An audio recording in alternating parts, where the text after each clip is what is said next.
சிந்துவ வீட்ட விட்டு துரத்துன பிறகு சிவா இருந்துட்டு அன்னபூர்ணி கிட்ட வந்துட்டு, "பெரியம்மா, சிந்து ரொம்ப நல்லவ பெரியம்மா. அவ என் மேல உள்ள ஆசையினால எல்" சிந்துவ வீட்ட விட்டு தொரத்துன பிறகு, சிவா அன்னபூர்ணி கிட்ட பேசுறாங்க. "பெரியம்மா, சிந்து ரொம்ப நல்லவ பெரியம்மா. அவ தெரிஞ்சோ தெரியாமலோ என்ன கல்யாணம் பண்ணணும்னு சொல்லிட்டு ஒரு தப்பு பண்ணிட்டா. அத நானும் ஒத்துக்கிறேன். அதனால நானும் ரொம்ப கஷ்டப்பட்டேன். ஆனா இப்ப நான் அவள மனைவியா ஏத்துக்கிட்டேன் பெரியம்மா. அவ கூட சேர்ந்து வாழணும்னு நெனைக்கிறேன். அவ பண்ணது தப்பு தான்னு எனக்கும் அப்ப தோணுச்சு. ஆனா இப்ப தோணுது அவள நான் கல்யாணம் பண்ணது நல்லது தான். அதனால தான் இந்த சினேகா என் வாழ்க்கையில வராம போயிட்டா. இவ எப்படிப்பட்டவன்னு என்னால தெரிஞ்சுக்க முடிஞ்சுச்சு பெரியம்மா. சிந்துவ மனைவியா ஏத்துக்கிட்டேன் பெரியம்மா. அவ செஞ்ச தப்பெல்லாம் மன்னிச்சுடுங்க பெரியம்மா எனக்காக" அப்படின்னு சொல்லிட்டு சிவா சொல்லிக்கிட்டு இருக்காங்க. உடனே அன்னபூர்ணி யோசிச்சுட்டு இருக்காங்க. இன்னொரு பக்கம் ஸ்னேகா இருந்துகிட்டு, "நீங்க என்ன சொன்னீங்க? அவ மேல உள்ள தப்ப ப்ரூவ் பண்ணா, எனக்கு சிவாவ கல்யாணம் பண்ணி வைக்கிறேன்னு சொன்னீங்கல்ல.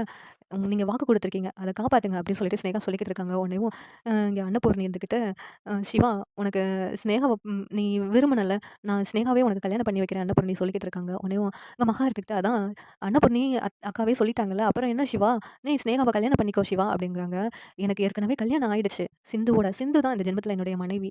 இவள நான் ஒரு மனுஷியா கூட மதிக்கவே இல்ல. அப்படி இருக்கும்போது இவள என்னால கல்யாணம் பண்ணிக்கவே முடியாது. இவள முதல்ல இங்கேருந்து போக சொல்லுங்க பெரியம்மா.